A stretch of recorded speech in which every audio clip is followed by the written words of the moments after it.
पाहुणं या की दिवाळीसाठी खास मस्त अशी रसरशीत आणि खुसखुशीत बालुशाही केली आहे. कमाल होते. दही बी काही लागणार नाही, झटकीपट होते घरातल्या उपलब्ध असलेल्या साहित्यात. काय दिसतीये, आहा हा. नमस्कार, मी मधुरा. दिवाळीच्या तुम्हा सर्वांना खूप खूप खूप मनापासून शुभेच्छा. खूप सारा रिक्वेस्ट आहे, बालुशाहीची रेसिपी दाखव, बालुशाहीची रेसिपी दाखव. चला तर मग तुमच्यासाठी अगदी अचूक प्रमाणबद्ध रेसिपी आहे. यापूर्वी 2-3दा मी पोस्ट केली आहे. सेमच मेजरमेंट आहे, सेमच रेसिपी आहे. आपले मधुराज रेसिपीचे सगळे मसाले पुन्हा एकदा अवेलेबल आहेत. madhurajrecipeclub.com इथे जाऊन ऑर्डर करू शकता किंवा त्याच वेबसाईटवर व्हॉट्सअप नंबर आहे, तिथेही ऑर्डर प्लेस करू शकता. आणि लिमिटेड कालावधी करता 10% सवलत आहे. मधुरा 10 हा डिस्काउंट कोड वापरून. साहित्याची सविस्तर यादी व्हिडिओच्या शेवटी असेलच, पण मी काय म्हणते पटकन एक नजर तर घालूयात. 2 कप मैदा आहे. 2 कप मैदा आहे तर 1.5 कप साखर घेतली आहे. 1/2 कप साजूक तूप, 1 चमचा बेकिंग पावडर, 1/2 चमचा मीठ. गोळा मळण्याकरता आपल्याला अर्धा कपला थोडं कमी पाणी लागेल आणि 1.5 कप साखर आहे तर 1/4 कप पाण्याचा आपण पाक करण्याकरता वापर करणार आहोत. आणि यासोबतच तळणी करता तेल लागेल. चला, सगळ्यात आधी मैदा चाळून घ्यायचा. अगदी महत्त्वाची स्टेप आहे, स्किप नका करू.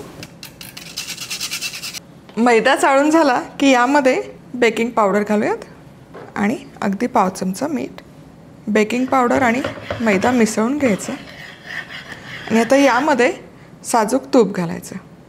तूप घालणं अगदी गरजेचं आहे. आणि मैद्यामध्ये ना तूप छान असं सांधून घ्यायचं. छान लागलं पाहिजे तूप मैद्याला. पूर्ण असं तुपामध्ये घोळवून घ्यायचं. चला, मैदा आहे ना तुपासोबत छान घोळवून झाला. हे बघा, तुपाला मैदा छान घोळला गेला आहे. आणि हे असं मुठीत घेतलं ना की आता छान असा गोळा तयार होतो. याचा अर्थ तूप छान लागलं गेलं आहे मैद्याला. आता यामध्ये ना अर्धा कप मी कोमट पाणी घेतलं आहे, पण सगळं घालायचं नाही, थोडं थोडं घालायचं आणि गोळा मळायचा नाही. नुसतं असं एकसारखं सर्क्युलर मोशनमध्ये पीठ आपल्याला मळून घ्यायचं आहे. सगळं पाणी नाही घालायचं एका वेळेस, थोडंसं पाणी ठेवते आहे आणि हे असं क्लॉकवाईजच मिसळून घ्यायचं. फ्लेकी झाली पाहिजे आपली बालुशाही.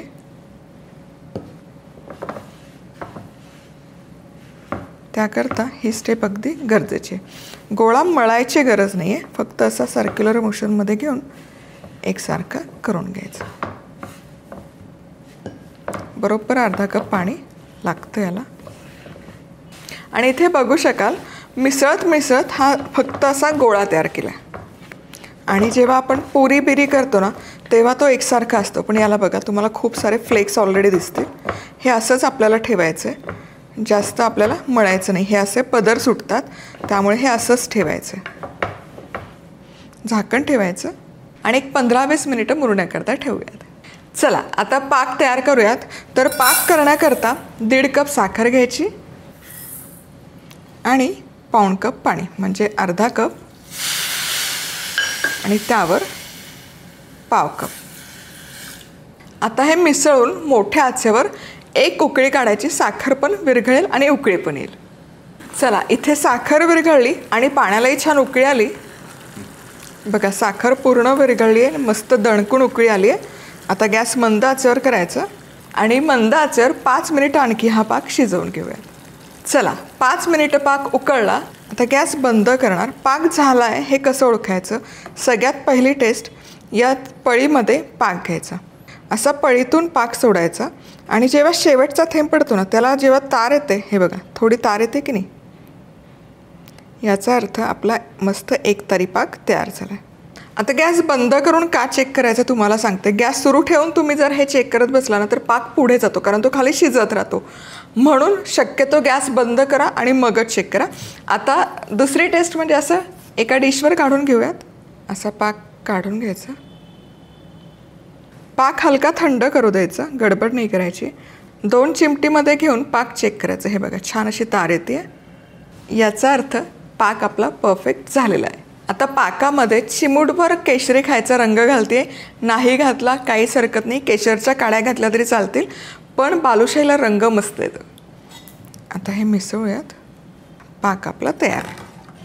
साखरेचा पाक तयार आहे. आता बालुशाही तयार करूयात. हे पीठही 15-20 मिनिटं मुरलं आहे. बघा पीठ छान मुरलं आहे. आता हे मळून नाही घ्यायचं, हे असंच घ्यायचं आहे आपल्याला फ्लेकी. अजिबात मळत नाही बसायचं. हे बघा हे छान असं फ्लेकी झालं आहे ना, असं फ्लेकीच हवं. यातून आहे ना फक्त काय करायचं, लहान गोळा घ्यायचा आणि असं आहे ना गोल गोल गोल गोल करून घ्यायचा. म्हणजे त्याला आहे ना बालुशाहीला आकार छान येतो. हे बघा हे असं थोडंसं क्लॉकवाईज जरी रोटेट केलं तरी त्याला एक ते टेक्स्चर एक मस्त येतं. त्यामुळे हे असं करून घ्या. आता हे करून झालं की एकतर लाटणं घ्या किंवा माझ्याकडे ना हे नोझल आहे, नोझल घेते म्हणजे सोपं पडतं हे मध्ये छिद्र करायला. हे बघा हे असं थ्रूआउट करणं गरजेचं आहे. म्हणजे काय होतं ना, ही बालुशाही आतपर्यंत तळली जाते आणि पाकही आतपर्यंत मुरतो त्याचा. आणि याच प्रकारे सगळी बालुशाही मी तयार करून घेते.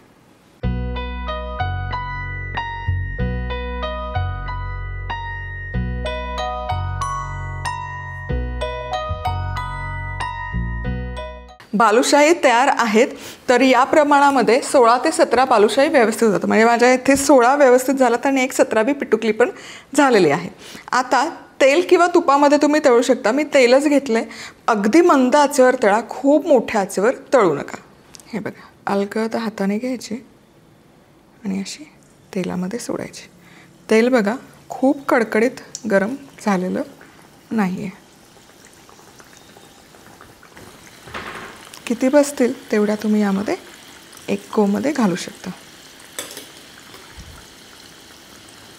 आणि जसं मी म्हणाले अगदी मंद आचेवर घ्या हे करून, खूप मोठ्या आचेवर करू नका. म्हणजे तेल तापलं की गॅस बंद करा किंवा मंद आचेवर करा, मगच यामध्ये घाला.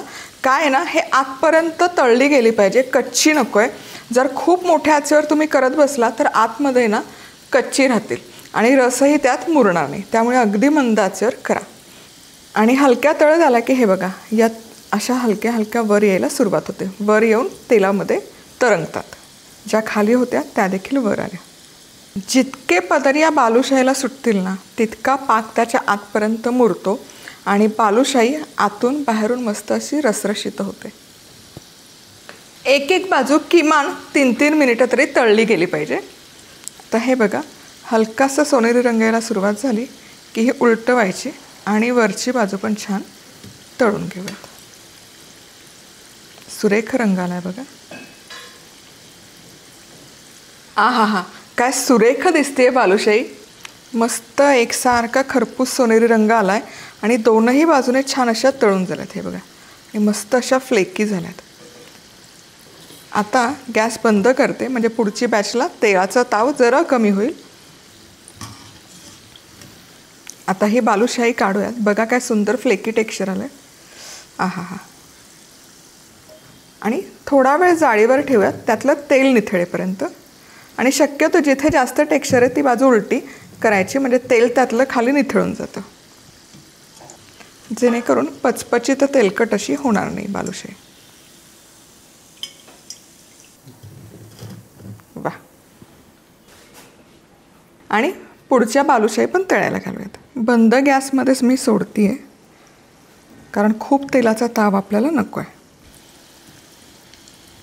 चला आता ही तयार बालुशाही आहे ना इथे पाकामध्ये घालूयात. आणि पाक आहे ना गरम नको पण कोमट हवा, असा सैल हवा, घट्ट घट्ट नको. नाहीतर घट्ट असेल ना आपली बालुशाही यामध्ये मुरणार नाही. पाकामध्ये सोडूयात. आणि एक बाजू किमान 1-2 मिनिट तरी ठेवायची आणि मग उलटवून वरची बाजू पण 2 मिनिटं पाकामध्ये मुरण्याकरता ठेवायची. बालुशाहीची एक बाजू 2 मिनिटं ठेवून झाली. आता उलटवायची आणि ही दुसरी बाजू पण चांगली मुरवून घ्यायची पाकामध्ये. हे बघा.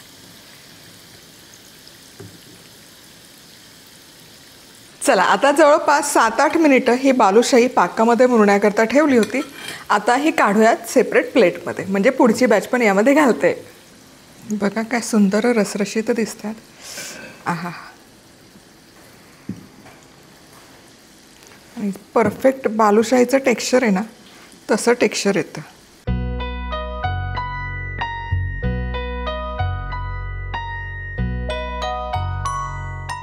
बरं, रेसिपी आवडली तर लाईक, कमेंट, सबस्क्राईब. पुन्हा भेटूयात. तोवर मस्त राहा, खुश राहा, आनंदी राहा. सगळ्यात महत्त्वाचं खात राहा.